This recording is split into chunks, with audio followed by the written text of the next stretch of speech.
કે ભગવાને જે આ બ્રહ્માંડ રૂપી શરીર આપણને આપ્યું છે એની અંદર જે ઊર્જા જે શક્તિ છે એને કાર્યરત કરવી હોય તો એ કઈ રીતે કરી શકીએ?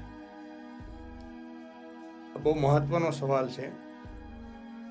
હરેક માનવીની અંદર બહુ શક્તિ છે, પણ એ શક્તિને ઓળખવા માટે આપણે જે બ્રહ્માંડમાં રહીએ છીએ એ બ્રહ્માંડની શક્તિને એની કાર્ય પદ્ધતિને ઓળખી તો આ બ્રહ્માંડની કાર્ય પદ્ધતિ ઓળખી શકીએ.